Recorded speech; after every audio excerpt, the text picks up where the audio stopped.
is only war.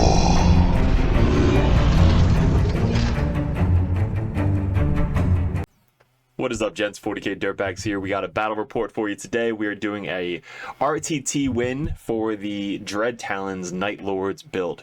So we wanted to kind of test out all the detachments. You guys let me know if you guys want me to kind of go through each detachment, what I've played so far, what I think would be good, stuff like that. I know Blog for the Blood God did a full, really good recap on every single detachment. Let me know if you want me to do something like that, where I can go through kind of like what's working, what's not working, my suggestions. Let me know in the comments below if you want me to go through each detachment for Chaos Space Marines. But we've been having a blast with the new Chaos Space Marine Codex.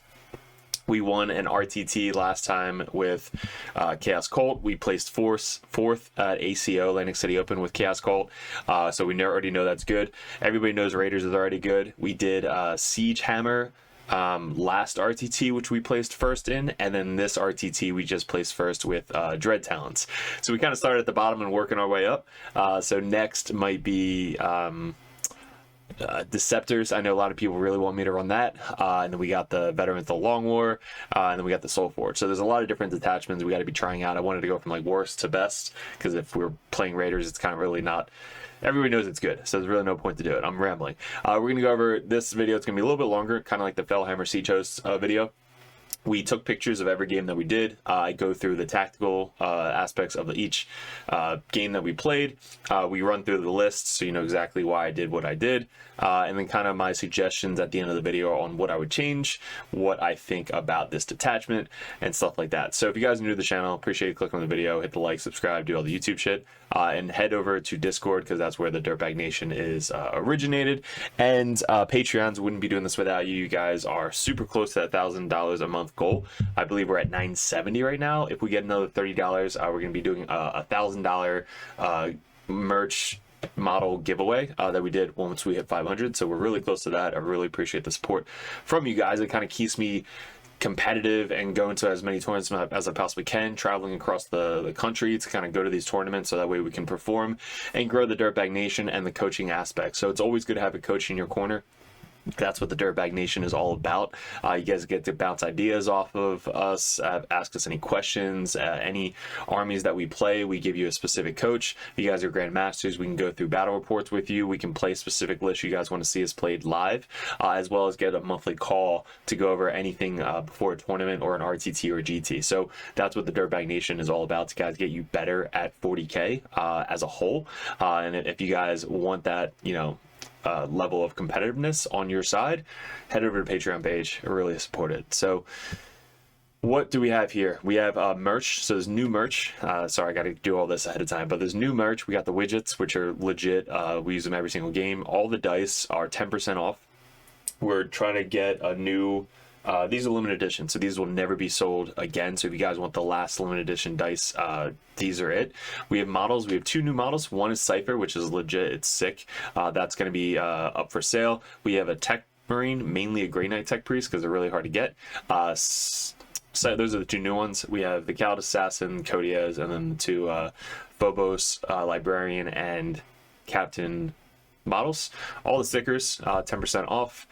And I believe that is, and we got objective marker poker chips.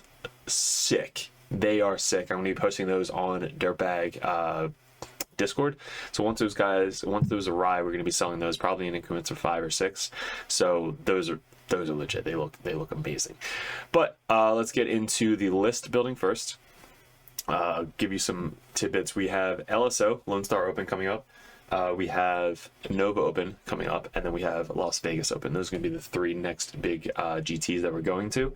And then hopefully we're going for a #1 Chaos Space Marine player in the world. As of right now, we're #3. We want to get up to #1. We were #1 for Grey Knights 2 years ago. Last year we were #2. This year we're trying to get to #1. So that is the goal for why we're going to so many GTs this year, to try and be #1 Chaos Space Marine player in the world. So let's go over the list. This is it to my left, your right here. We have the Night Lords. Now this is a little crazy iteration of the AC/DC build, so it's not needed. This is kind of a list that I knew would be probably the best Night Lords build you can make. If you wanted to sub out any of these Dark Communes and Cursed Cultists for other units, you could. I tried the full SKU list of Leadership and Battle Shocks, and it was so not worth trying to gimmick it and make somebody do a Battle Shock test, which is not that beneficial. So I do have some battle reports up on the channel of Night Lords of the Dread Talons, so if you guys want to go check those out, those are the lists that I'm talking about. I was 0-4 with the first Dread Knight list that I ran, and then we started to kind of go more just building a solid list and getting some benefits of the Dread Talons list in it. So this list this is the first time I actually ran this list, and I ran it in RTT against good players. So it works. And obviously, if you know the core rules and tacticals and stuff like that, you will be good in 40k. But if you run this list in Dread Talons, you can change it up a little bit, and it will do good based off the models in the list. So first off, I definitely love the idea of just having a jump back character lord. Like, they're brand new to the Chaos Space Marine Codex.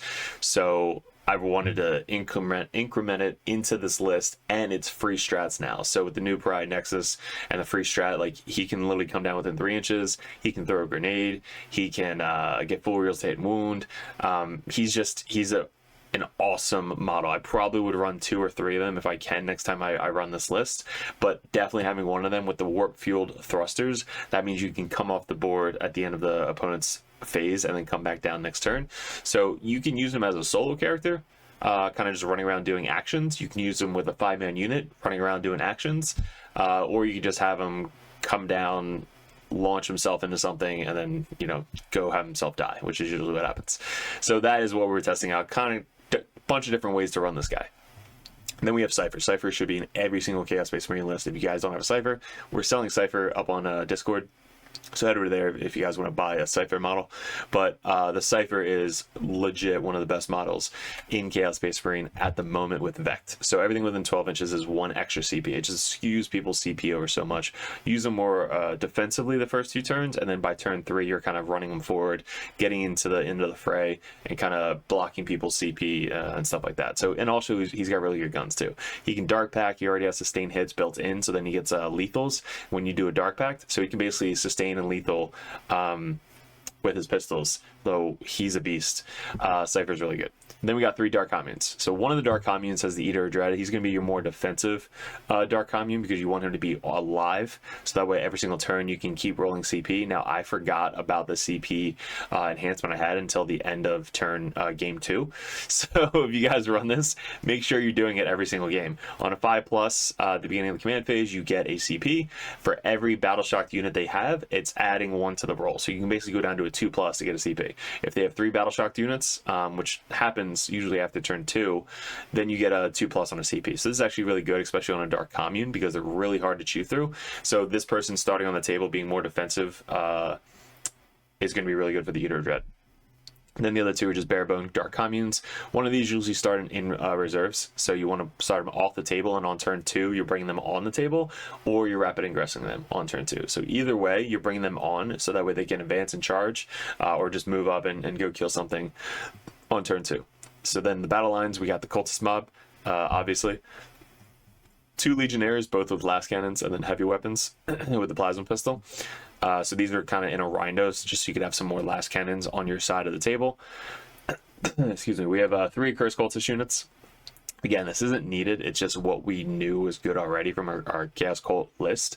So using this with some of the strats that Dread Talons has, which we'll go over, it kind of benefits them. Plus, they're really hard to chew through, so in their command phase, if they're within 12 inches of one of the Cursed Cultist models, they have to do a Battle Shock test if they're below starting strength, and it's -1 in leadership. So they're almost always going to be within 12 inches of one of these units. That's kind of was the goal of this list, is just to bog down and have them force Battle Shock and win on basically primary and stuff like that. So triple Cursed Cultist with the Dark Communes.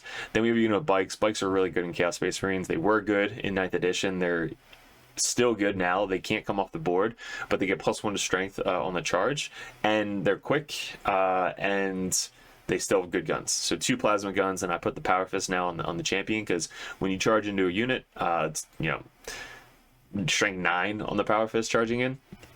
It's just good to have that extra oomph for the bikes. Then we have 2 Predators. Predators are still really, really good. 140 points. They did go up 10 points. So we have the last cannons on these. There's no benefit really to Dread Talons and vehicles. Like, you don't get any rerolls. You don't get anything good with them. It's basically they're there just to have some fire support to blow up the transports, or threaten other tanks, you know, stuff like that. So I don't like the last cannons, but I like the last cannons. It really just depends on the list that you're trying them in. Like Raiders, I'm running heavy bolters just because of the AP3 when they're on objectives. So last cannons are okay. If you have rerolls, they're amazing. But with this, we wanted to test out the last cannons with the Predator autocannons. But we got 2 of those guys in there, and then we have 3 units of Raptors. So 2 of them are, one of them has the plasma gun in case you go into any, you know, Marines, you want to come down and just nuke some Marines. And then we have 2 Meltas in here. So that way, if they come down within 3, they can just nuke a character, nuke a vehicle with full rerolls if they are battle shocked. And then Blue Horrors. So Blue Horrors, you might not see these guys a lot, but they're in there because of the -1 within 6 inches. So if an enemy unit gets within 6 inches of a Blue Horror, it's -1 to the leadership test. So they're basically advancing forward. They're moving up, charging something, spreading out, getting a lot of enemy units within 6 inches of them. And then if your Raptors are near them as well, it's basically -3 to their leadership test when taking battle shock tests. It's -1 for the Dread Talons, -1 for the Raptors, and then -1 again for the Blue Horrors. So they're stacking. So every time you roll a leadership test, if you're within 6 inches of both these units, you are then rolling a battle shock test at -3. So that was a little like tidbit. I've been playing the Blue Horrors ever since they came out with Dread Talons, and they're just annoying to deal with. There are 4 up invuln save. They have ranged weapons at AP1, and if they roll a 4+, they turn into another yellow flame thing, which doesn't give the -1, but still it's annoying because it's another model that adds to the unit. They're great for holding the center. They infiltrate. Like, this unit just keeps getting better and better. So they're pretty expensive. They're 125 points, but they do a lot for this list specifically. I'd be running these guys if I played Chaos Knights as well, like them stacking with the Chaos Knight leadership stuff. It's actually really good. So Blue Horrors, I think, should be in every Dread Talons list. I bought a box of them recently. I put them all together. They're really small, really cool unit, and then you can paint them up really good. Like, mine actually looks legit. I like them. But yeah, so Blue Horrors I think is really good for the Dread Talons detachment. But that's our list, guys. So it's 3 Raptor units, 3 Cursed Cultists, 2 Predator tanks, a Rhino, 2 Legionnaires, Cultist Mob, and Cypher. So, and the Jump Pack Lord. So I like the list. I think it's pretty good. I would run it again. The main part of this list is the Cursed Cultist, the Lord, and that's really it. So those guys are going to be doing most of your heavy lifting. The Raptors are going to be used more defensively. The Predators are not really leaving your deployment zone ever, and the Legionnaires in the Rhino are being anti-tank shooting as well as actions. And obviously the Blue Horrors are doing action as well. So you have all of your action units, and then your triple Cursed Cultists bogging down objectives and tying other people up. That's kind of the idea of this list. And obviously they're rolling battle shocks every time in their command phase, so it's a hassle to deal with, if I should say. So we're going to go over each battle report that we did. We have 3 of them in this RTT. We placed first place, and yeah, let's get in the video. If you guys have any questions, leave them in the comments below. If you guys like these types of videos, leave them in the comments below what you liked, don't like, and how we can improve. And we do a lot of these battle report type videos, so you guys don't have to sit there for 3 hours. And it's really hard to take videos of these types of games because they're at RTTs against people that are getting the most competitive play as you can. So it's hard to kind of record these and do it at the same time. So let's get into the video, and we'll go game by game. All right, guys. So our first opponent is Tyrannid Big Monster Mash. I forget what the hell the name is called. It's not the best. He's like, I probably won't run these guys ever again. He keeps wanting to try and make them work, and it's just not as good as all the other Tyrannid lists out there. But you guys can help me out with any of the models that I don't know the names of, which are most of them. So we have 1, 2, 3, the Brain Bugs. We have the big guy that has the -1 leadership once per game. He's a monster. We have the Hive Tyrant with the gun. Everything within 6 inches of him gets lethal and assault, I believe.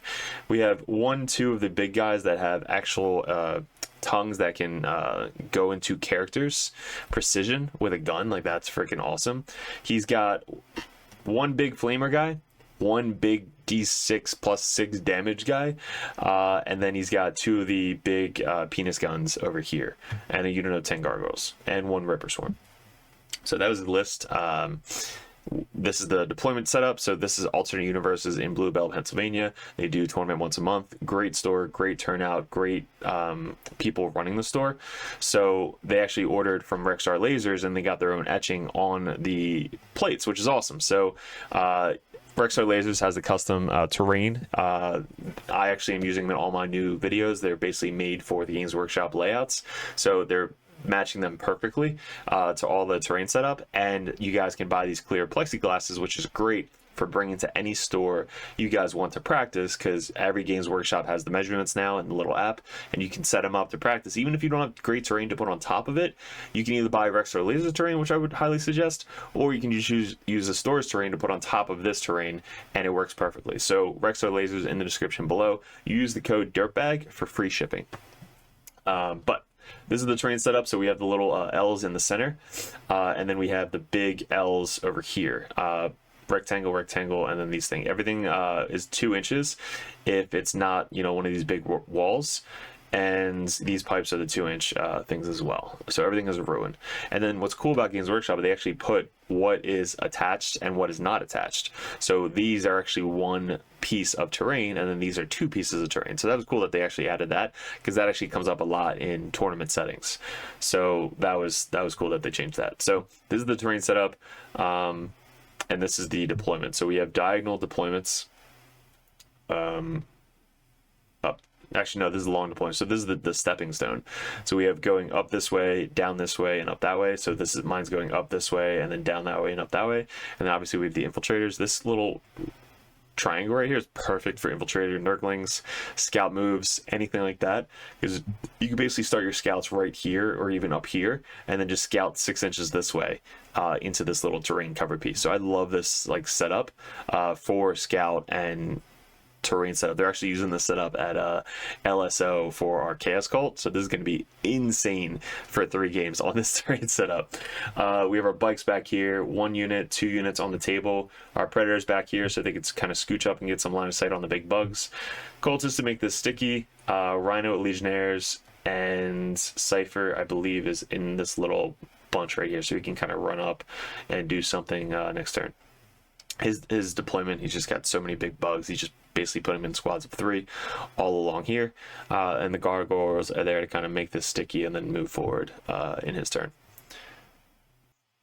Jack helped me out with the missions. We got take and hold, raise banners, and tipping point. So take and hold, hold 1 up to 3 for 15, and then banners if you have a battle line unit on an objective. At the end of your turn, you get to place a banner, 1 per objective, and then max 5 to go into your secondary score, which is cool. It's a little addition. They're probably going to be using that most of the time in the tournament setting. So he got to go first. We both play tactical in this mission. I apologize, I don't have the missions. Like I said, in tournaments, I write everything out old school. I don't like the app in tournaments. You can get a lot of stuff wrong during a tournament, and you can't really go back and argue or reverse anything. So if you write everything out old school, there's no arguing. You know exactly what you get at every score. If you're going back and forth with the opponent, kind of like confirming what you got on each turn, you might say, all right, what do you have me on turn 4? They say, oh, I have you getting a 3. Well, actually, I got a 6 because you missed out on this one. So like writing it down old school is just how I run the tournaments. So that's kind of what I do here. So I don't have exactly what I have each and every mission, but like I said, part of these videos just to go over what we learned about the detachment, what we did good, what we could have done better, and some stuff for the opponent, how he could have worked his list as well. So he had turn 1, he kind of moved everything up as much as he could. He wanted to get some cover over here. The big bugs moved up here. I couldn't really get a lot of shots off turn 1 because there was nothing for him to really see.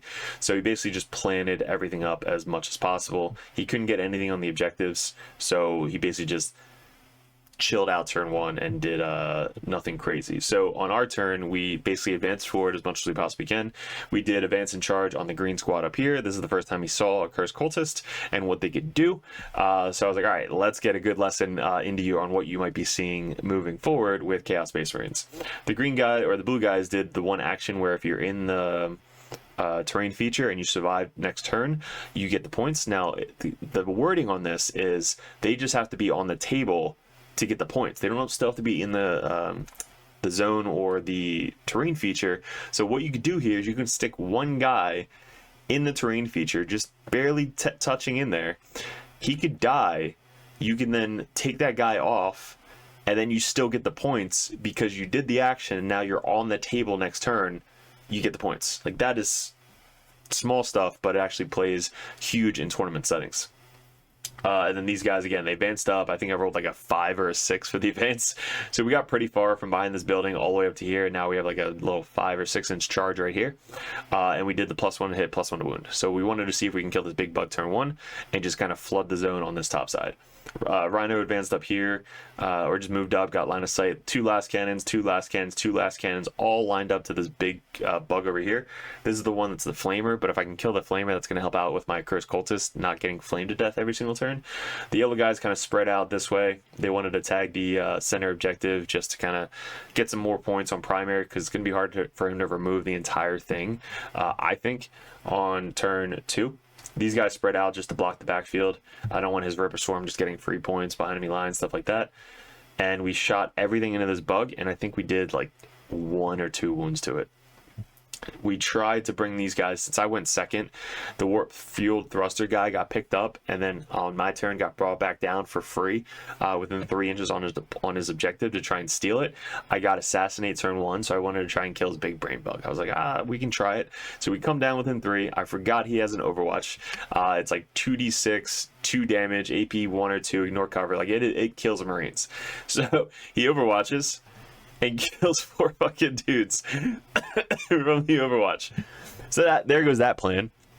I was like, all right, I got 2 Meltas. I can force a battle shock. No, he's not infantry, so I couldn't force a battle shock, but at least I can come down, get 2 Melta shots, 2 plasma shots, a grenade, and try and kill this beast. But he overwatched me and killed all of them. So I just had these 2 guys left on his objective in his zone. This is what I'm saying. I use these guys way too aggressively, and they usually die for it. So learn from my mistakes. Save them when you really need them to try and get points. I didn't get any points for this, so I kind of sacrificed my guys for nothing. And then we did kill the big bug up here. So we made that charge, killed the bug. He was like, holy crap. How many attacks do they have? I was like, it's D6 plus 2 each. Strength 5, +1 to wound. AP 1, 2 damage. So he kind of nuked that guy off the table. So that was a good turn 1. And that was it. And then we took this guy down to 10 wounds, I believe. This dude right here. From all of his last cannons and autocannon shots into it. Didn't really do a lot. 2 up save, by the way. So dude's toughness 12, I think 2 up save. So on his turn, he scooches up, starts to kind of get forward. The brain bug moves up, all the guns move up. This big ass thing moves out to get line of sight on my tanks. These guys scooch around. Gargoyles advance from over there to over here to get another banner on that point. These big bugs block this little terrain feature off. I'm basically giving up this side, and we're just taking over this side. So I rapid ingress my red squad, which is what you should be doing every single game. So rapid ingress them behind this objective or this little cover, so this guy can't shoot that way. These guys are out of range of those guys, outside of 9 of this guy. So if he does charge me, I potentially could countercharge if he charges at an angle, but it's too far of a distance, so I can't countercharge this way. But that's kind of another idea, is you bring him in behind another unit, and that way you can try and countercharge if they do charge you. Still trying to spread out with the bikes, so the bikes are doing just backfield controlling, not really doing anything too much turn 1 or 2. These other guys, again, are spreading out because this thing's already sticky, and the yellow guys are just waiting to be shot at and charged up here. So he lines up everything. I believe he kills a tank this turn. He charges into these guys. He shoots a bunch of the yellow guys, and then he blows up my Rhino. No, Rhino's there. He basically takes this tank down to 2, and this tank is down to 3. So he wasn't able to kill one of the tanks, but he hurt them a lot, so I can't really do dark packs anymore with them, or they might blow up. The bikes come out a little bit. He kills nothing crazy. Cypher advances up, gets into here, gets within 12 inches of all of these bugs. That's what I was saying with Cypher. You kind of want to use them turn 2 or turn 3 on. So he advances up, gets behind a little wall over here, and gets within 12 inches of all these guys. So that way, if they were to overwatch, it's 2 CP. If they countercharge, it's 2 CP. If they interrupt, it's 3 CP. If they use any of their like, it's really, really good to use Cypher this way. And then these guys do their once per game advance to charge. They basically scooch up. They advance. They, I think, leave this guy on 1 wound.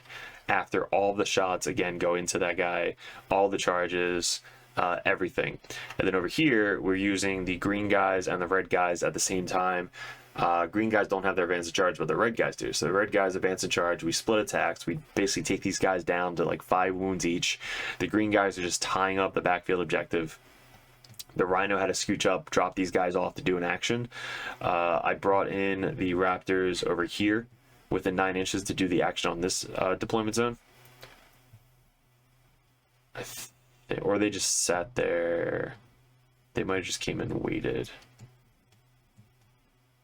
Yeah, and then these guys came out to do the action up there. These guys came out in the center because I think I had aerial denial, so he doesn't have anybody within 3 or 6 here, so these guys just kind of sat there, got line of sight with the last cannon over here in case I needed to get rid of it. The blue horrors moved up to try and get, you know, more people within 6 inches. I probably could have moved them up a turn earlier, but I was too cautious with them, and they weren't really targeted at all, because once you tell them that they can make more and they have a 4-up invuln save, people kind of just ignore them. So you can use them a little bit more aggressively, especially when you already have your Curse Cultist in front of the enemy charging them. So that was our turn 3, actually. Yeah, that was our bottom turn 2. So this is bottom turn 2. Triple Curse Cultists in their face. These guys kind of just chilling out, doing secondaries in the back. And our Lord actually survived. Our Lord is over here by himself, just chilling, because he had more shit to shoot besides the Lord. I'm surprised he didn't just charge the Lord, but he says the guys aren't that great in combat, especially all the big bugs. So having some free attacks from my Lord going into those bugs, he probably didn't want that. So that was probably why. So that was the end of turn 2. Cypher Dark Pacted and kind of hurt himself like he always does. These guys finished off this bug. This guy's on 12 wounds, and we killed all but 1 gargoyle. So that was the end of our turn 2. Going into turn 3, he falls back this bug over here. This guy's stuck in combat with a couple yellow guys left. This guy stays still. Every time they stay still, they hit on 2s. This guy, he basically forgot about to use his assault and lethal, I think. So this guy should have been used a lot more aggressively. He basically kept them too far back too early, and he wasn't advancing and shooting with most of his big bugs. So I think he misplayed this Hive Tyrant most of the game. But he took over the center objective. All I ever left are 2 Legionnaires, a couple blues, Legionnaire with a thing back here, 2 bikes because 1 killed themselves from the Dark Pact, a bunch of red guys, and a bunch of green guys. And Raptors back here. So on our turn 3, this is what happened here when he... I think I threw a grenade for free with the Lord, and I think I did like 0 or 1 mortal wounds to this guy. I was like, all right, I think I can kill him. I could fall back with these guys for 1 CP and charge still. So fall back these guys, throw the grenade, charge in, and I roll like a 1 or a 0 for grenades to try and do any mortal wounds. So this guy's probably not going to die. And the red squad is still stuck up there. But he is battle shocked, so that's good. So we still have his home field objective. We finished off this guy with the Raptors coming down within 3 and just nuking him with melta guns. We have the green squad that is now able to charge these guys because they fell back. 1 CP, you can fall back and charge, which is really good for Deceptors. That's why a Curse Cultist with the Dread Talons, the fall back and charge, and then if they fall back within 6, you can counter charge. That was my idea making the list, is just being super annoying, because if you also kill one of these guys, they can move forward. So not only can they move forward, they're tanky, they're quick, they can hit pretty hard, they can also countercharge,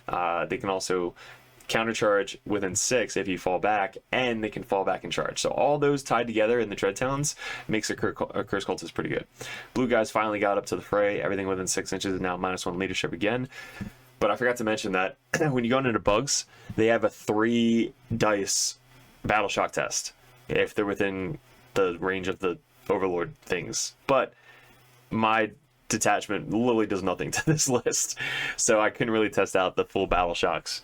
So that was funny going into this. I was like, all right, I got crazy battle shock tests, and he's like, oh yeah, I don't really get battle shocked. I'm like, yeah, I see that. Nice, I do. So his brain bug made all my guys but like 2 battle shocked on his turn. So this turn we steal his home field objective. We have a unit of raptors, a lord. These guys still stuck in combat with this thing. The blue scribes got blue horrors got killed down to like 2, and then there's a couple yellow guys. The raptors are still, or the legionnaires are still here. I think he shoots them, kills them. This thing moved over to do an action.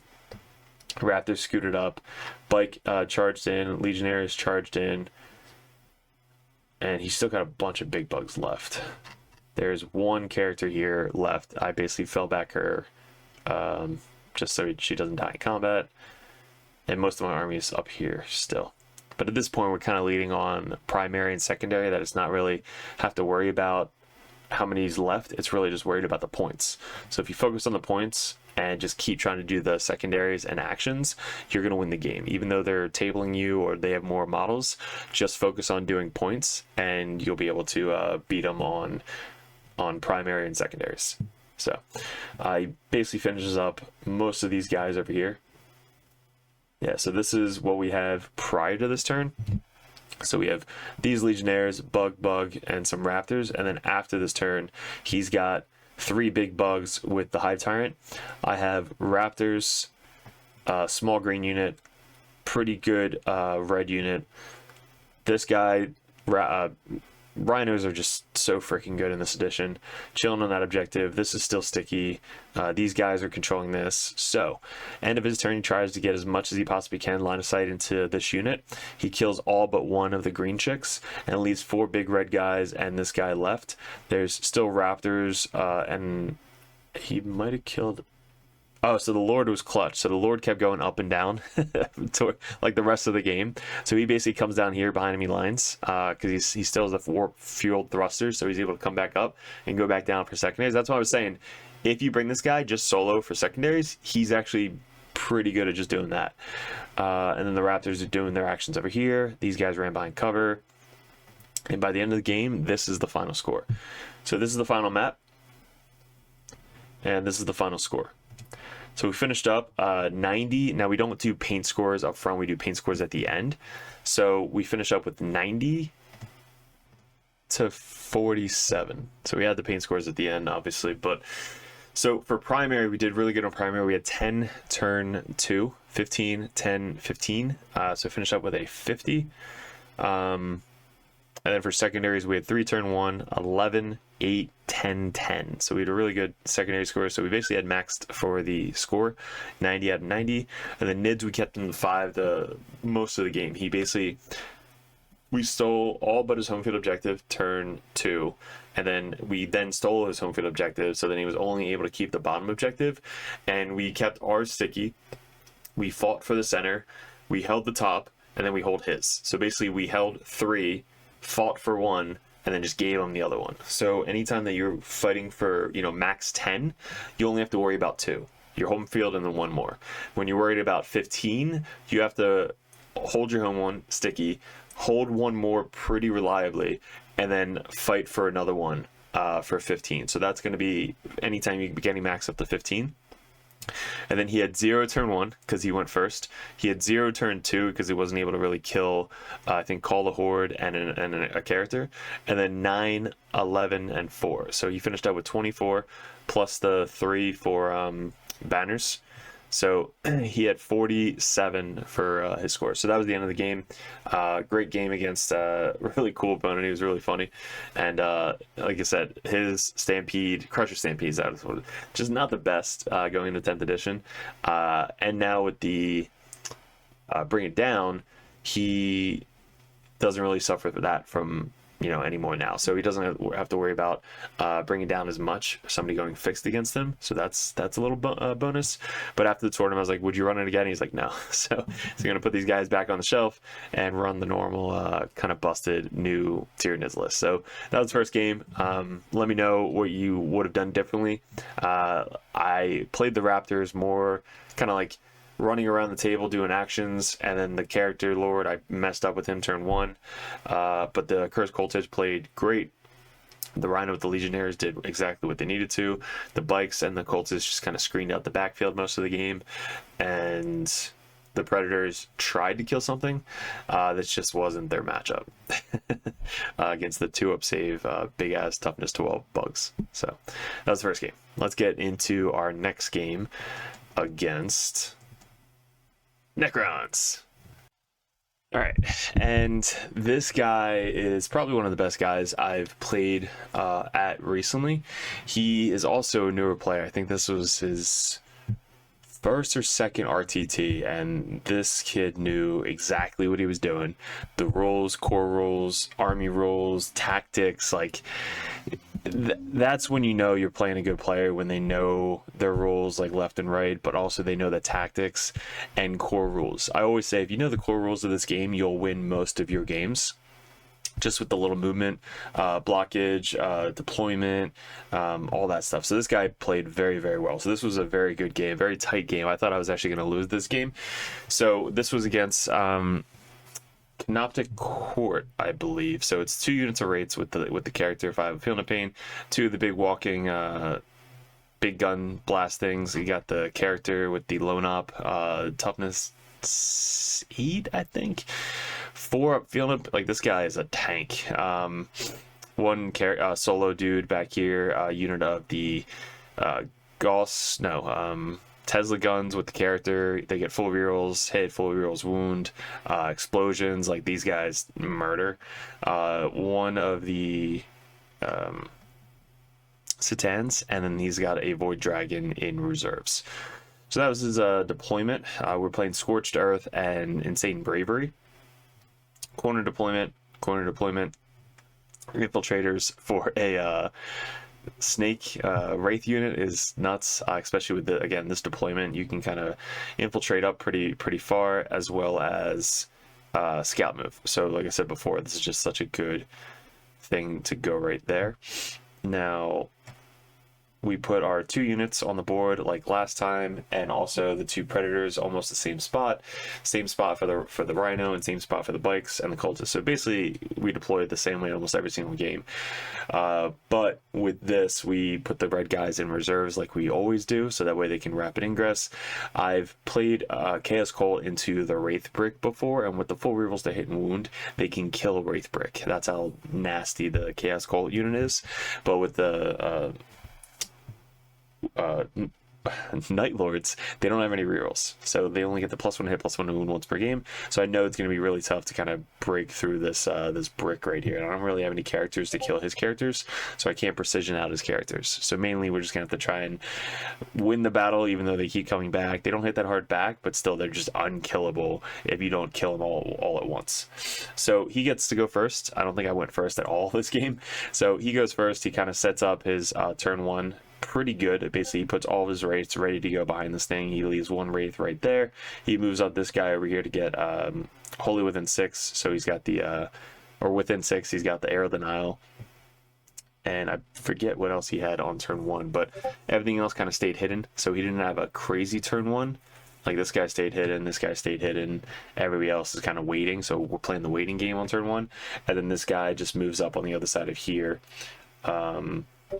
waiting for the turn. So for us, we kind of do the same thing. We move as far forward, we advance everything up. I don't proc any of the once per game abilities with my Dark Communes, so we wait for these guys over here. We don't want the Void Dragon to come in and just murder our tanks, so we wait for these guys back here for these guys to peek their heads out. They have the lone op ability, so I can't shoot them within 18 inches, I believe. And they have a really cool strat where if I end with a 9, they can move 6 inches away. So they have like the movement outside of their phase, which is really scary. So these Wraith Bricks are really hard to take down. So we advance up, the yellow guys, the Cultists advance up, the Raptors come down. I try and do the same thing as last time. I bring them down within 6, so that way they can move up or try and murder this guy. So I try and force a Battle Shock at -2. He passes it, so I don't get the full rerolls. And then I try and, launch a grenade, all that stuff, and I literally do nothing to this guy. So he's not Battle Shock, so I couldn't do the full rerolls, but I came down within 3 or within 9, so within 3 for free, force the Battle Shock, passes the battle shock, and then I just fail to do any damage to him, which he heals next turn anyway. So these guys are right there, but at least I'm like kind of near everybody, so that way if I have any counter charges, let's say he moves his race up, I can then counter charge.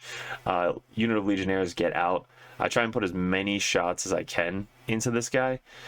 Cypher runs up behind here in case he does any stratagems, and these guys spread out to get on the objective over there, so that way they can, you know, just be annoying the whole game.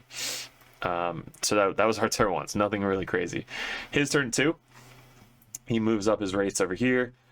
Moves up his race to stay behind here, camping that objective. This guy scooches up, get line of sight on the yellow guys. These guys advance out, and they wound my yellow unit 36 times. I was like, what the hell is that unit? So literally shoots, since he controls more objectives, or he controls the center, whatever, he gets full rerolls to hit. And if I'm on an objective, he gets full rerolls to wound. And then I think he explodes or something as well. So he literally wounded. This is how you kill Curse Cults. It's just mass volume of shots. So he wounded my yellow unit 36 times. I kill basically all but I think 4 guys, and then I roll 1 for the movement. So he kills all but 1, 2, 3 big yellow guys, 1, 2, 3, 4 little guys, and then 2 of my dark communes left. So he kills all of that just with the Tesla guys. Now, since he moved up his rates, look how close his rates were. They're literally right where my mouse is. They were about 5 inches away. So if I roll a 4, I could have gotten into combat with his Wraith unit to not get shot at again. But I rolled a 1. So I was only able to move up 1 inch. Now he kind of messed up where he moved these rates up too close. And when he did, he gave me a little bit more of a movement to get to him in combat, which I forgot that they had pistols as well. So he shoots me then with this big brick dude, so the blast.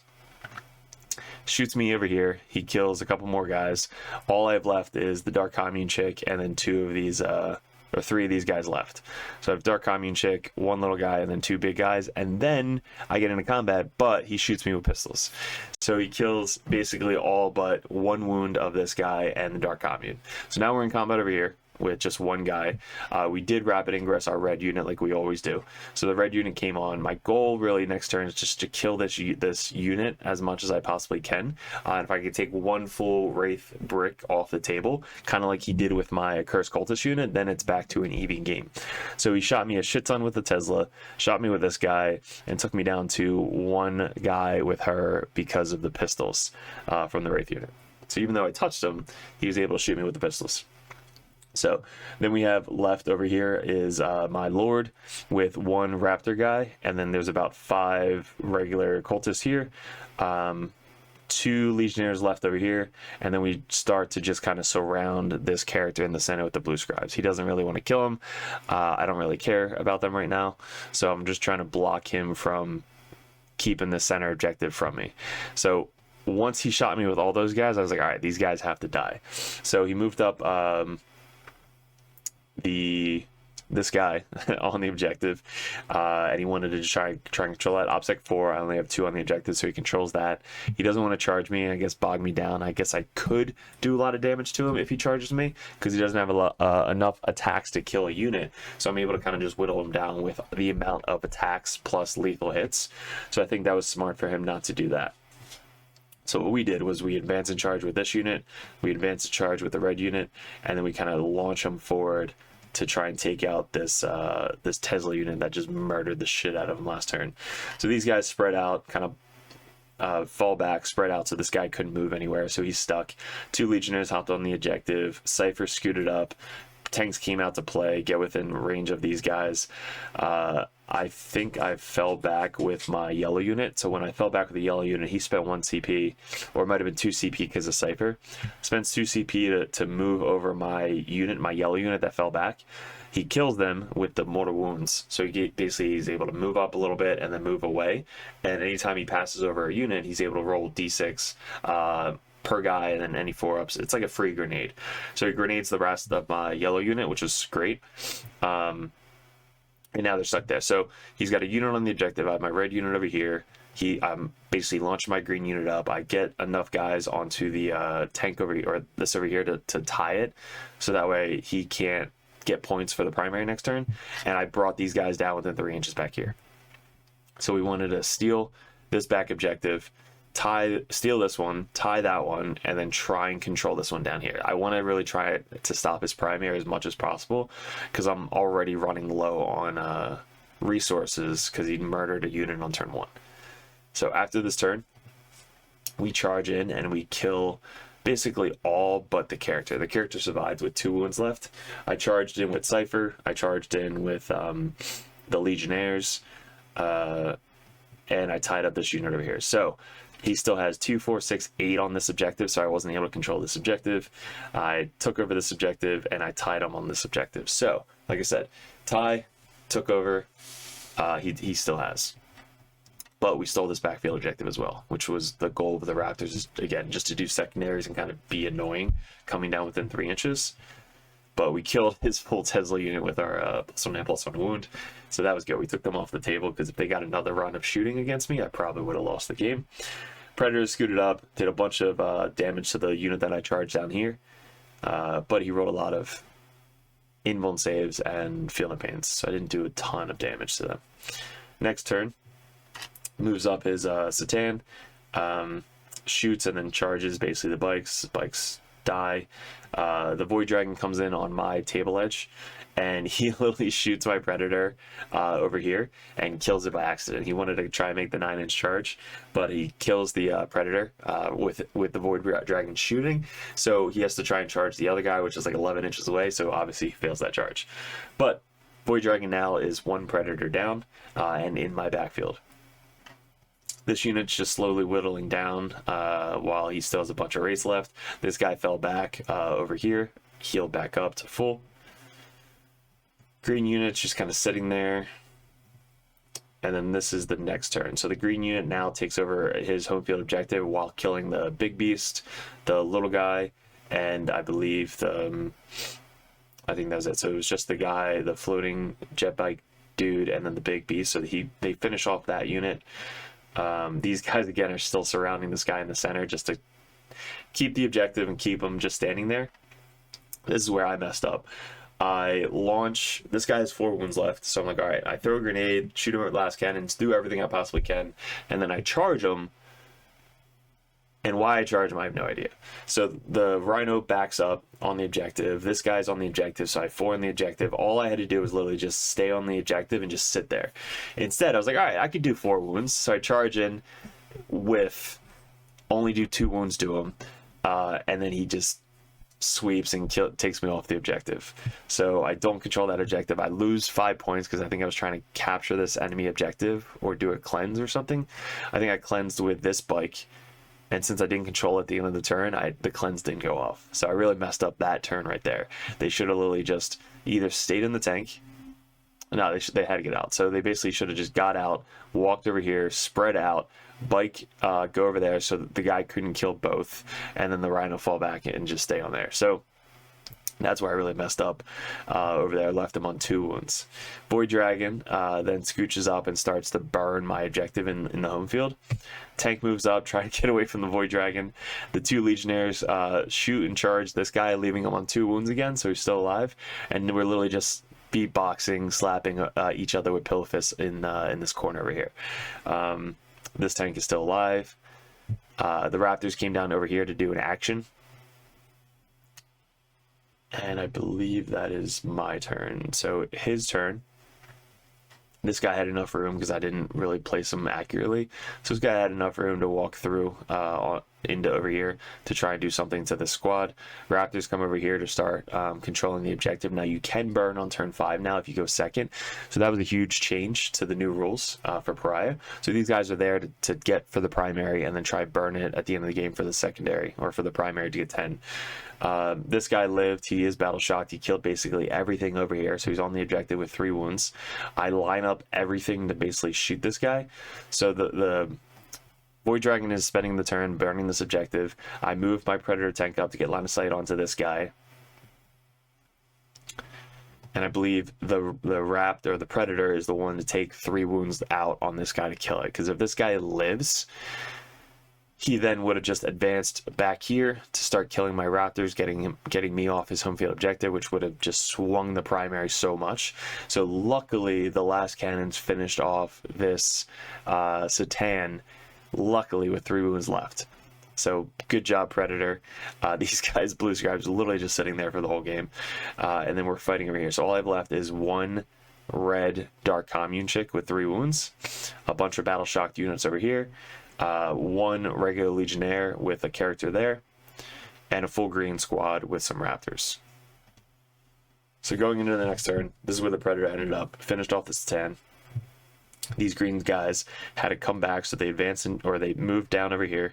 And they charged to finish off this Wraith squad down here. This guy's battle shot left on 9 wounds. And this character finally died over here. I think I threw a grenade at him. So this is the last character left. So he's 1 character with 1 wound. This guy left battle shot with 9 wounds. This guy hasn't really been touched. And then obviously the Boy Dragon. So that's all he's got left. We got most of our green unit, Raptors, Predator that's probably about to die, and then a blue horror squad. Last turn, blue horror squad scooches up. I get containment, area denial, marked for death. So marked for death, since he had 2 models left, he had a marked for death this guy and marked for death the Void Dragon. What I should have done was like, there's no way I could kill the Void Dragon, and really no way I can kill this guy. So I should have spent 1 CP, which would have been aerial denial. So I didn't spend 1 CP, and I missed out on basically 4 or 5 points for aerial denial, like an easy aerial denial, because these guys could have literally just fell back and got me aerial denial. But instead, I tried to kill this guy, forgetting that I could just ditch the secondary to try and get that. So we charge in. I think we throw a grenade. No, we couldn't throw a grenade because I fell back with this unit. Yeah, so we fell back with this unit, 1 CP, so I can't throw a grenade anymore, because when you fall back, you can't throw a grenade. The Raptors then burnt on this objective, so I got 10 points for there. These guys moved up, shot, and then charged. So basically, I charged with everything and wound up taking them down to 4 wounds. So all of that didn't kill him. Mark for death didn't go off. We controlled this one down here. We controlled this, and we controlled that while burning it. So we got a final score 75 to 57. So we get 10, 10, 10, 10, 0 points on turn 1, 9, 8, 5, 3. So we get 25. And then for him, he's got 10, 5, 5, 0. But then he burns my objective for 10 at the end, so he gets 30. And then for him, he got 5, 4. So we got really good secondary points. He's got what is that, 9, 19, 19 plus 8, 27. Decent secondary points, 27 out of 40 for secondary. So we wound up 75, 57. They went first, the Necrons, and luckily, since us going second, we were able to get a pretty good primary score. Yeah, because at the end of the game, we held this one and held that one, and then we burnt that. So definitely a huge change with Scorched Earth, being able to burn at the end of the turn. Going second on Scorched Earth is a really, really good advantage in this matchup. So end of the game, he had 2 models left. We had 1, 2, 3, 4 units left. So it was a bloody game. He played it very, very well. The Wraiths being able to move, ending with a 9, able to kind of move over models, do a free grenade, and then or 1 CP grenade and move back. I definitely played Cypher way too not good on this one. Cypher died. He dark packed again, did 3 wounds again to himself, so that was cool. And then he charged into the unit, and I think he died to them moving over him and then coming back. So Cypher living for more turns and not charging in, he probably could just be annoying and have them spend 2 or 3 CP to do the move back and hop over shit, stuff like that. So Cypher, I think I shouldn't have committed him there, because he didn't even kill the character anyway. And then missing out on these guys getting us a cleanse over here was kind of brutal as well, so definitely messed that up. But yeah, so this was a great game. Definitely some mistakes on my part, some mistakes on his part by sacrificing this Tesla unit. So I think if he stays 24 inches away from me and not go so close, like stay as far away as possible, or come like over here, so that way he doesn't give me the unit so easily with these guys. So that was probably the only mistake he made, was those guys, and not charging this guy into the bikes the turn prior, because the bikes actually held out a little bit on for this. So if he sacrifices this guy who probably won't die, if he charges into my unit and just ties them up, I wouldn't be able to advance. I'd only be able to fall back and charge, which these guys probably would have lived then, because if I would have had to fall back, I would have only been able to get to like there.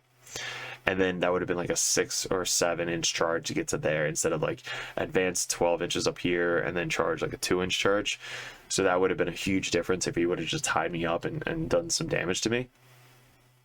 But if he does charge me, I probably would have stolen the objective over here, which would have stopped him from getting some extra points. The Predators, you know, they're really good at killing race with a 3 damage AP2.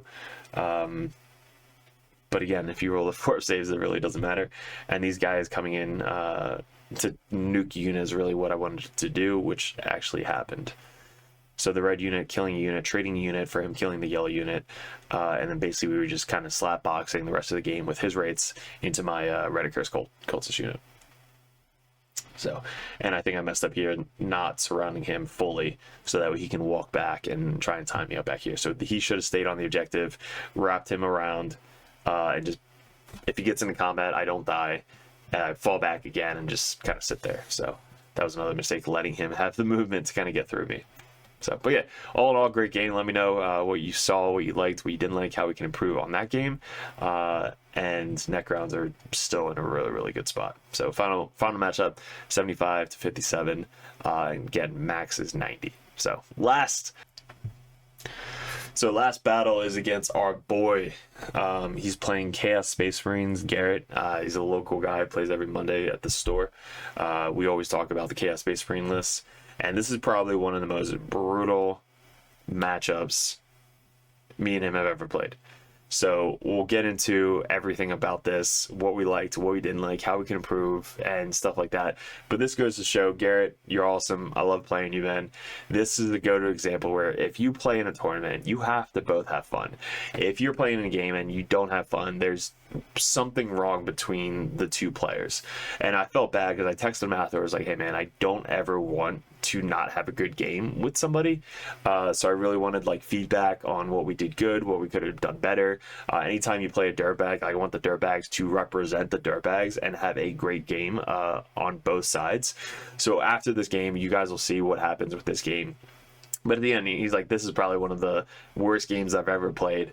And that hit me hard, Garrett. That definitely turned me a little bit. I was like, fuck, I'd never want to be that guy to play a game where my opponent didn't at least learn something, and something that they can take towards, you know, another game. Because when you play in a tournament like an RTT or a GT, like, you're playing your best, right? You're playing to win and to, you know, have a competitive game and stuff like that. So when we play normally, like, we both help each other out, we do all this like fun stuff, and like it's always close games. This game just, everything was one side. Like, I'll get into it, but this game was, holy shit, Accursed Cultist into this was just, that's a word. So let's get into the game. This is his list, guys. So he runs the 2 Vindicators. He's playing Raiders. He's got 10 Terminators, which I actually really liked in Raiders. He's running the Sorcerer instead of the Lord. So I suggested him to switch to the Lord just because of the free strats. He's running the 10 Warp Talons. He's got, I think he's got Nurgle, yeah, Death Guard unit, a Rhino, Predator, Bikes, Legionnaires, 3 bikes, three squads of bikes, and this is his deployment. So last game we are playing Linchpin, which is kind of busted, raise banners, and search and destroy. So corner deployment. Linchpin is there's no cap. So if you control your home field objective, you get 3 points, and then every point extra you get 5. So you can basically get 5, 10, 15, 18 points for primary, and then if you control his, you'll get another 5. Like, you get basically 23 points on primary if you control everything. Like, this Linchpin, you get primary points so fast. But if you don't control your home field objective, you only get 3 points. So it is a big swing if you don't control your home field objective. So you have to protect it as much as possible. Now, he went first again. So him going first. Nope, so we went first. So this is where it kind of went downhill from the beginning. We set up, you know, pretty, not too aggressively, but pretty aggressively. So we have our same setup where we have our blue scribes or blue horrors in the center here. They have infiltrate. We have our raptor unit with the lord in the corner here so that he can advance up. The bikes over there so he can advance up. We have the predator tank so they can scooch over and get line going this way. So I can either start to shoot the bikes or start to shoot the vindicator. The nurglings are far forward, which against a cursed cultist, we use them a lot to kill them as soon as possible, because if we can kill the nurglings for the -1 to hit, that's going to be the goal every single time. So I want to kill the nurglings ASAP. So again, going against cursed cultists, you want to save your nurglings as much as possible, because the -1 to hit against the cursed cultists is huge. Hitting on 5s is not good, especially with no rerolls. So save your nurglings against us. We start right here, so that way like this guy can either move up and do something in the center, or if I get shot, I can then scooch up a little bit further. So I leave like one guy out in case I tempt him to shoot me. Same thing with over here. So these guys are all in the corner. Rhino up here, everything else kind of where you see it. And then obviously we have the 1 unit in reserves. So we go first. We roll a 6. You know, I said, fuck it. We're going to advance the charge with the green unit. So if we do it, we can get it. We're only like 12 or 13 inches away from this nurgle unit, so I can use them as a launching point to kind of go into the rhino and kind of try and block him into his deployment zone as much as possible. He had a unit with Cypher in there, Lord, Death Guard, bike, full Terminator unit. These guys back here, bikes, Vindicator, and then Predator in reserves. Other bikes over there. So we roll 6. When I rolled a 6, like we rolled a 6, like we go crazy. So we rolled a 6 for the advance. So we're basically rolling 12 inches up here. So we get from there all the way up to like here. Now, when I rolled the charge, I only rolled like a 7. 6. I think I rolled a 5 or a 6. So I wasn't able to get a full launch going around the nurglings. But when I charge the nurglings, I charge in the nurglings, and then I pile in to try and tie up the rhino. If I could have got more into the rhino to do damage in the rhino, I would have. But I wanted to just kind of touch and wrap the rhino so that way his guys couldn't get out. I don't want to kill it. I just want to tie it up. Because if I tie it up, they can't get out to do anything. They have to desperate escape. They have to get out after the rhino falls back, which it could blow up itself. So I wasn't able to fully engulf the rhino. But when I did charge, I charged, killed all the nurglings. Now I'm playing against raiders. So raiders get +1 AP on objectives. Now I don't really care about the objectives, but there's other strats that the raiders have that I don't want to be on objective. So I gave up my center objective so that way I got off of it once I consolidated towards the closest enemy unit. And after the fight phase, I'm able to pile back onto it in like his turn, so I could still try and get it for primary points after the fight phase. So I wasn't worried about that. I just wanted to get off it for his turn after that. But we basically advanced up, got behind cover over here to have the second launching unit go next. These guys scooching over here, bikes, and these guys advanced up. We were able to advance onto the objective behind the wall here. So I think we rolled like a 5 or a 6, so they just ran 17 inches towards the objective. We killed 2 bikes, and we did 7 wounds from 1 last cannon to the Vindicator. So we definitely hurt the Vindicator. We killed 2 bikes. We killed the nurglings. We tied up basically everything over here. So you can see I'm just pushing forward to try and keep him in his deployment zone as much as possible. And then over here, the bikes scooch up and get onto this objective in his turn. But these guys scooch over, line of sight. The last cannon's from in here, line of sight. Cypher advanced up, and these guys just spread out. So really good turn 1 for us. His turn 1, he keeps the guys in the rhino. He keeps Cypher in the rhino. The Terminator scooch up to basically just put as much as they possibly can into my Cursed Cultist unit. This guy moves up or advances up because they can advance and charge in raiders. The bike scooches over here, I believe, to get engaged. He had to rapid ingress his warp talons right there. So what we did was we blocked out most of the zone. The bikes spread out up here. The raptors hopped out over here, got replaced by other raptors in the corner here. So the Raptors came down over here.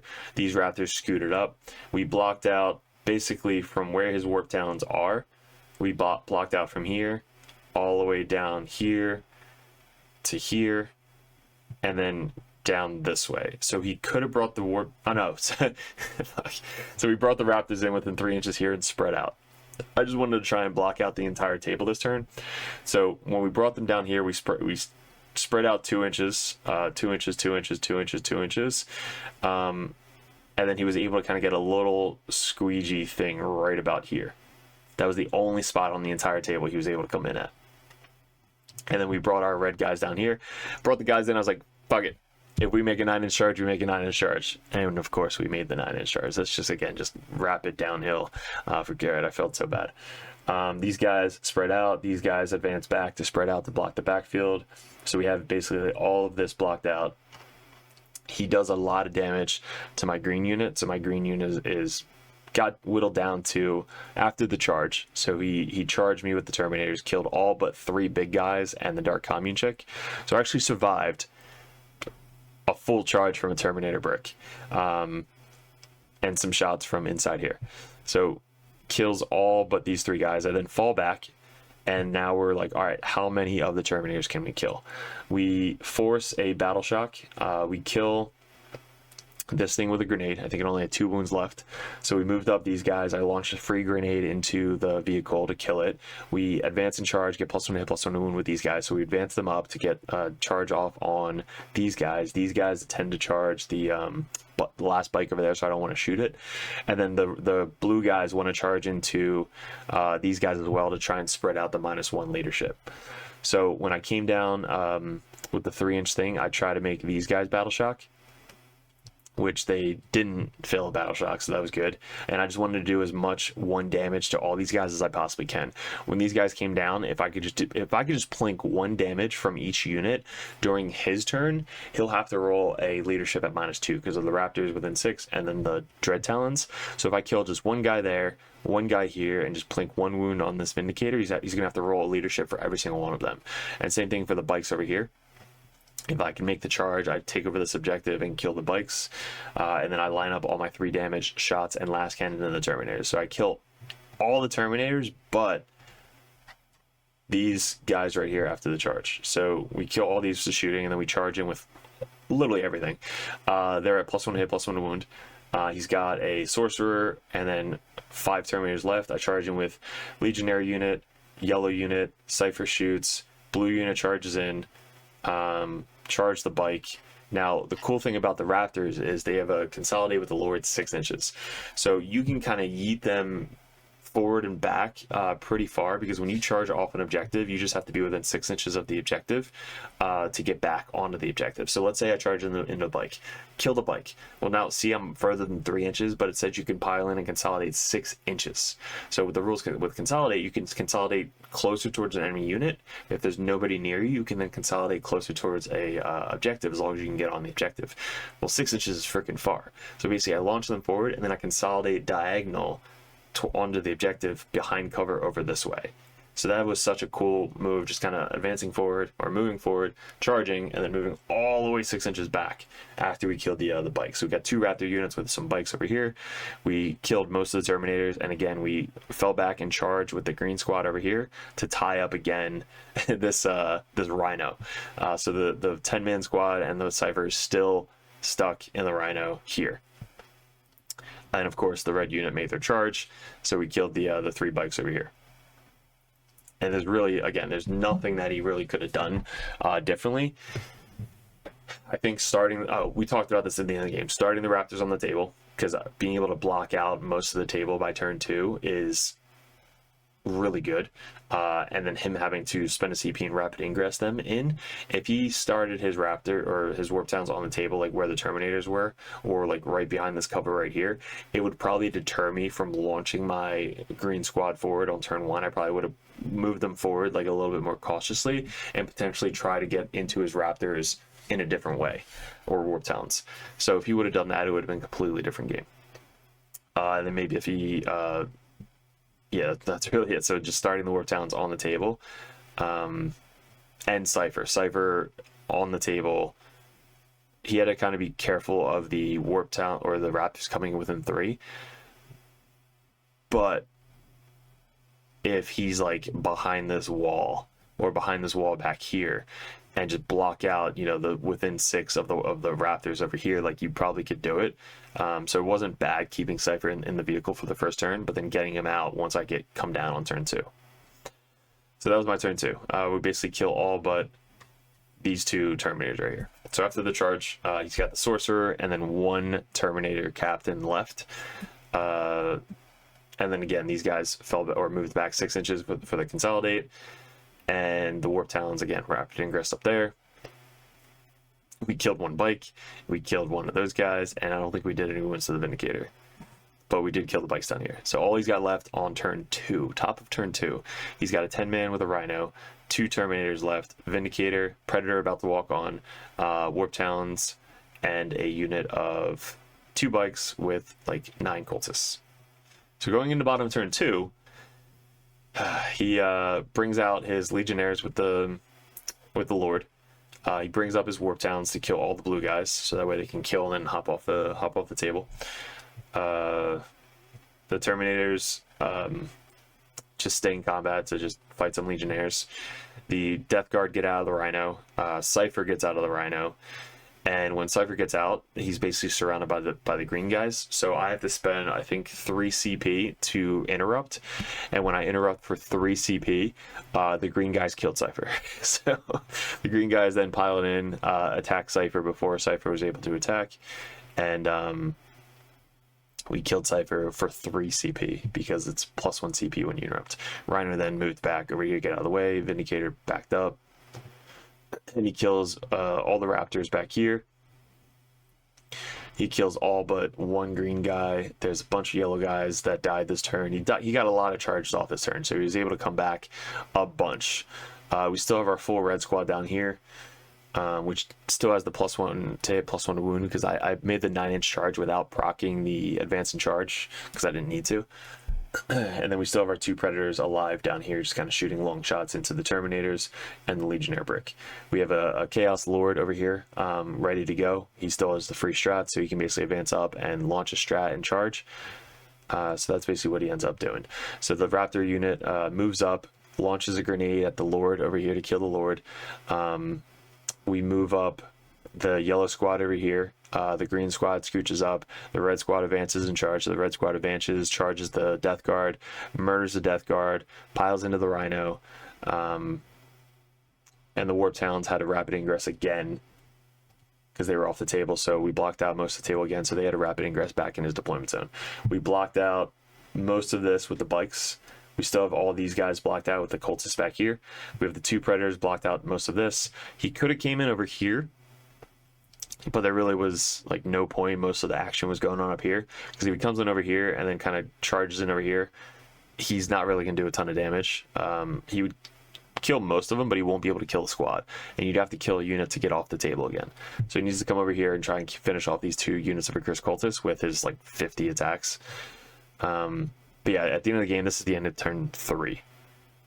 So the end of turn 3, he's got his Warp Talons in the corner. He's got 1 Vindicator, pretty much full. 2, 4, 6, 8 cultists. And I believe that's it. So he's only got 3 units left on the table after turn 3. We move up everything now forward, because once his Raptor's on the table, if he takes them off the table, I don't care about him coming back down again. I'm just going to kind of move up and sit on the objectives and just camp the objectives for the rest of the game. So we still have a 5-man Raptor unit that's just kind of running forward. We have a bike unit still on the objective. We have these guys making that sticky on the center objective. We have Cypher with 2 wounds, who also killed himself again. He did 3 wounds to himself. Every game, 3 wounds with the failed dark pack. This Legionnaire is left with 1 wound. Red unit is pretty much full. And we have our Lord with Raptor unit up here.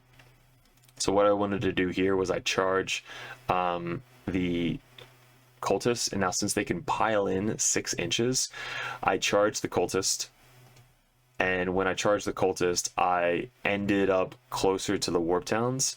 So I ended my charge with like the Lord and the leader with the Power Fist there, right there, and the other guys charging the cultist to block off line or movement.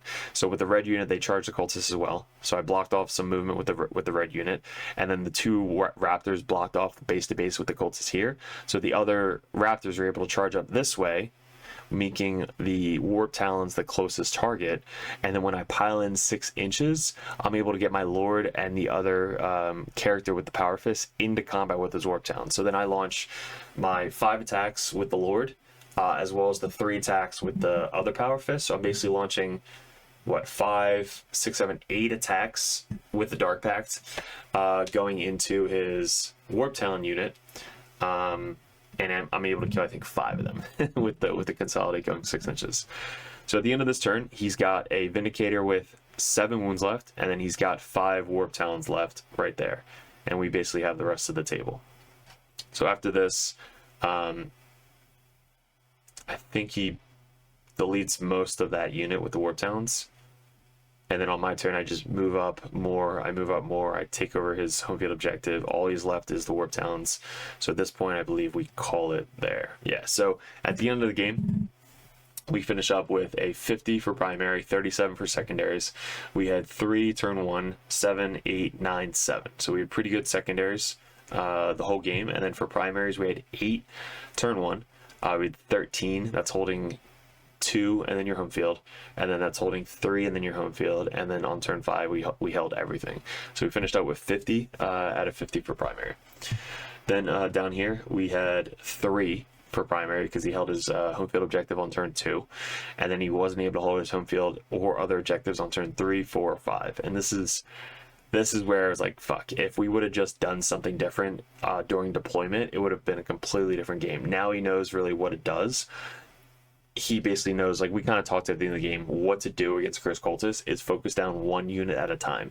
Even though they can move forward, if you stay 7 inches away from them and shoot a ton of shots into them once, you at least have 1 more round of shooting into them before you can get some charges going.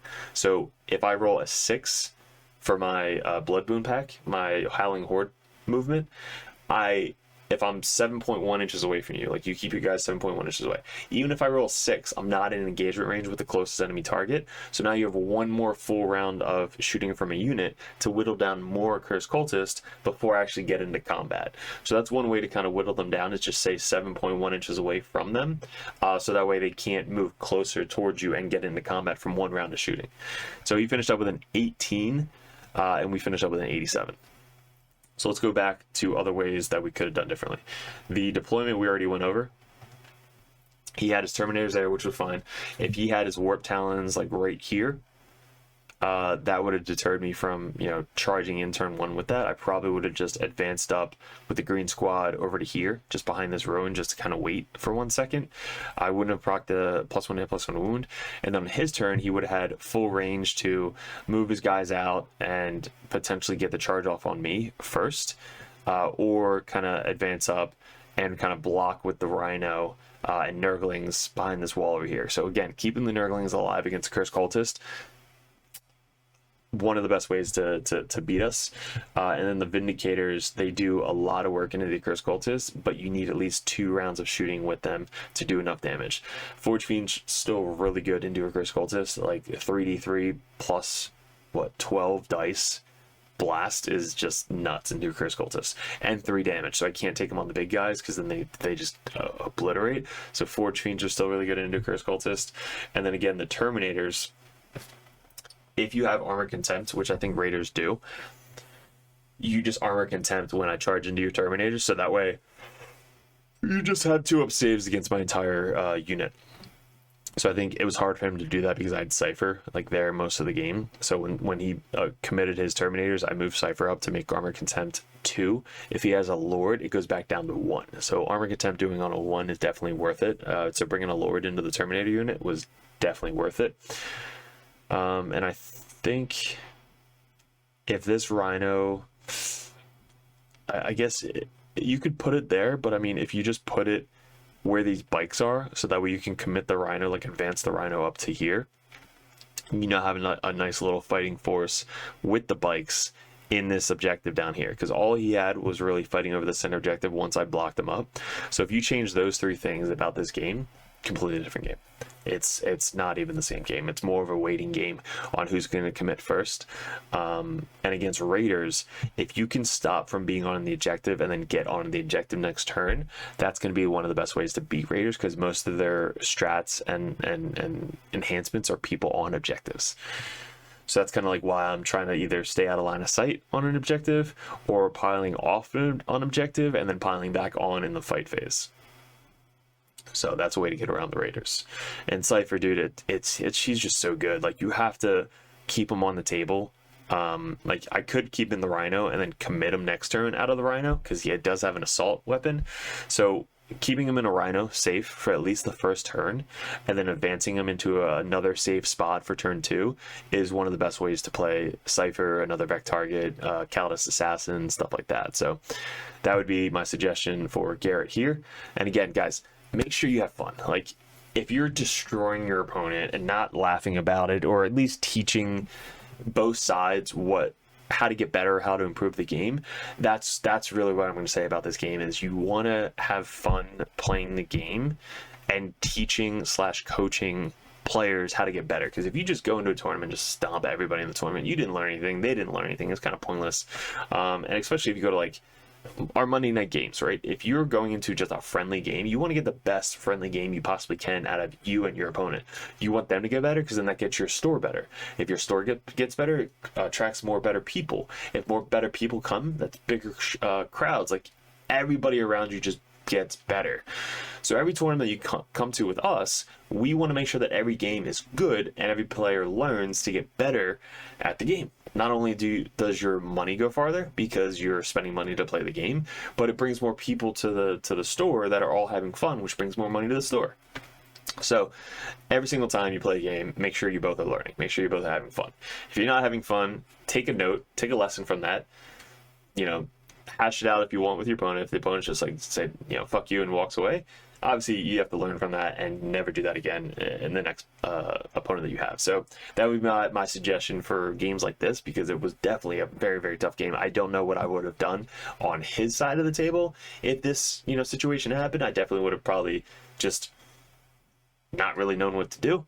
But I would have saw that, wow, I probably should have deployed differently, and kind of just blamed it on that, which we are blaming that on this in this game, because deployment is, you know, 90% of the game. If you have a bad deployment, you could definitely lose the game. So hopefully you guys learned from this. This was definitely a great last game for the Dread Talons, going 3-0 in the tournament. First tournament we ran the Dread Talons out. We were 0-4 going into this game, and then we went 3-0 with the Dread Talons. Now again, it's a kind of skewless with the Warp Talons, or the Accursed Cultist, but with the Accursed Cultist, they have a lot of strats that help. They spread out the battle shock, so everything within 12 inches of them has to take a battle shock if they're below starting strength.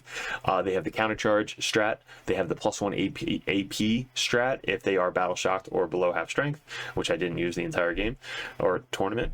And then they have the dread test, which you mentioned. You noticed I didn't mention the dread thing to get the CP, because I forgot about it almost every single game. So make sure that you remember to roll your dice for the CP, because that probably could have came in handy a lot during this tournament. On a 5+ you get a CP every single command phase. If they are battle shocked, which we had a ton of battle shocked units in this game, it adds 1 to the dice roll, so you get it up to like a 2+ for a CP. So totally forgot about that. But yeah, all in all, it was a great tournament, great turnout. I would definitely run this list again. Some things I might change. I have a couple different lists. I'll mention the list that I'm testing out with Dread Towns next. So one of the lists I have is, let me pull it up for you guys, Night Lords. So we have a jump pack, warp fueled thrusters, Cypher, 1 Dark Commune, 1 Master of Execution. We have the Cultist Mob, 2 Legionnaire units, Rhino, 1 10-man Accursed Cultist, 2 min unit of Accursed Cultist just for the scout move and just being annoying, 1 Bikes, 2 Predators, 1 10-man Raptors, 2 5-man Raptors, 1 Blue Horrors, 1 Noise Marine, and 1 unit of 6 Nurglings. That's another test. Here's another test with Terminators. This one's I'm really excited about. I shared this with another competitive dirtbag on the Dirtbag Nation. So Terminator Lord with the Willbreaker. He's the one that gets us if he attacks somebody, forces them to do a battle shock test, so that could be good in the defender's turn as well, because if it's their turn and you attack them and you force a battle shock test, now they're battle shocked in your turn, so now you can do some more strats on them. So the Warlord is the Terminator Lord. Then we have the Jump Pack Lord with the Warp Fuel Thrusters, Cypher, Dark Commune with the Eater of Dread, so he does the CP as long as you remember. We have a unit of Cultists, 2 units of Legionnaires, Rhino, 1 full Curse Cultist. They're probably going to be the ones that they have to start on the table because the CP strat, but at least they're kind of just camping an objective most of the game. 2 Predator Destructors, 1 10-man Terminator Brick, and then 3 units of 5 Raptors with Blue Horrors and Noise Marines. So the Noise Marines are probably going to be in reserve, so they could just walk on and shoot something, probably try and force a battle shock test. Blue Horrors and Raptors, still really good combo, and obviously the 10-man Brick of Terminators with the Lord are going to be your punchy unit. So I really want to test this list. So this might be on a battle report for the Patreons coming up soon. When we come back from LSO, we have a tournament coming up on Saturday. So by the time you guys watch this video, these do come out ahead of time on Patreon. So if you guys are Patreons, you already saw this video. If you guys are YouTube, go join the Patreon, so that way you guys can see these battle reports ahead of time. And then we have LSO. So we have RTT to practice for LSO, then we have LSO the following week, and then we have Nova Open, and then we have LVO Las Vegas Open, which me and Mike are heading out to there as well. If you guys are dirtbags, definitely come up to us and say hi, so we give us some limited edition dirtbag dice. Interested in the merch, head over to Discord and message me one-on-one DM. And if you guys want to support the channel, if you like these videos, hit the like, subscribe, do all the YouTube shit, but head over to Patreon so you guys can support the channel and we can grow with our new mics, with the battle reports. They sound amazing. Thanks to my Patreons and everybody supports the channel. So guys, appreciate it. Let me know in the comments below what you like, didn't like. If you like this list for Dread Talons, again, very skewed, but it worked. And there's a lot more Chaos Space Marines coming up on the channel. We're going for #1 Chaos Space Marine play in the world this year. So let's go, gents. Appreciate it. Good luck. And we'll see you in another video soon.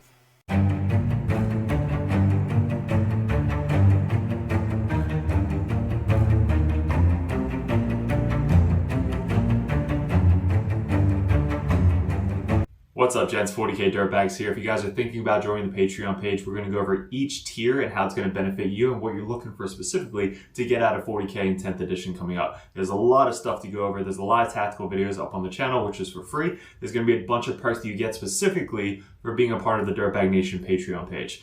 So first off, we have the first tier, which is $1 a month. You guys get first access to the videos over at patreon.com. You also get access to the Discord, which is specifically a private link in the Discord that only Patreon members can see. So you guys will have first access to that. Also a benefit is Patreons over the Dirtbag Nation get live streamed games on patreon.com streamed from YouTube, but there's only links specifically for the patreons.com. So not only do you get first access to these videos, you also get to see live stream games specifically only on patreon.com. The next tier is the Justicar. You guys get a shout out on every single video on YouTube. You also get to support us a little bit more. You get first dibs at voting on Discord, as well as you just kind of say, hey, I just want to be a Justicar dirtbag and support you guys a little bit more than that $1 a month tier. But you get all the same access as well as the different color over on the Discord. So the third tier is the competitive dirtbag. This tier, you get a lot more one-on-one coaching. This is a lot of the dirtbags over on the Dirtbag Nation. They are able to send out messages one-on-one, go over list ideas, tactics, anything you guys want to talk about. When I was getting into 40k, or really any game in general, I always wanted to message the top players in the meta and just ask them questions. This $10 a month tier gets you that opportunity to message us one-on-one on Discord, so that way we can actually coach you, give you our insights, suggestions, and that's going to get you better at the 40k 10th edition as a whole. So that tier alone, just $10 a month to have one-on-one coaching, one-on-one messages anytime throughout the month, that's going to be a perfect tier for you guys. Even if you're brand new to the game, we go over 1,000-point list, 1,500-point list, 2,000-point brand new starting list, team list, anything you guys need. That's what the competitive dirtbag tier is for. Also, you get a little bit red number name tag on Discord, so people know that you're really serious about getting into the competitive scene. The Grandmaster Dirtbags. This is the all-in-all $25 a month tier. You get one-on-one coaching, everything we said prior to this, but you guys get to see me, Mike, any of the other dirtbags play your specific list that you want to see tested out live on one of our battle reports. You guys get to mention, suggest videos you guys want to see coming up on patreon.com. So you guys get the above first tier benefit of everything that we do over at Dirtbag Nation. All the support mainly comes from you guys supporting us over here at Dirtbag Nation. And Grandmasters, I can't thank you enough, but for $25 a month, you get one-on-one coaching and anything you want to see live on the tabletop. So you get to see a professional play right in front of you. You guys get to kind of like see it one-on-one, and I'm actually making this specifically for you. There's also TTS events that you guys can suggest. If you guys want to do a first 1 or 2 turn run through on TTS, we can actually log in and coach you one-on-one with that. If you guys see us at any GTs, you guys get special benefits, free dice, stuff like that. Anytime you purchase a merch thing on Discord, you guys get a free limited edition Dirtbag dice sent to you with every single purchase on top of that. So there's a lot of benefits coming up with the Grandmaster Dirtbag. You guys, I can't thank you enough for supporting us. Definitely let me know which tier would be best for you if you go over to patreon.com and specifically go to a tier. And make sure you don't forget to message me up on Discord. That's where we check every single day. If you guys are really into getting into 10th edition 40k, head over to Patreon, join the competitive Dirtbag or the Grandmaster. Message me as many times as you possibly want, and I'll coach you the best I possibly can on any specific army that you guys play. Mainly our armies right now, currently, going into 2024, is going to be Chaos Space Marines, Grey Knights, Death Guard, and then we have Custodes, Sisters, and I think that's it going into the Wings of 2024. But again, any other army that you guys play, we have other coaches lined up for the Dirtbags that are ready to take on that role of the competitive Dirtbag page. So guys, really appreciate it. Thanks for clicking on the video. Thanks for joining the Dirtbag Nation if you guys are already part of us. And we'll see you in another video soon.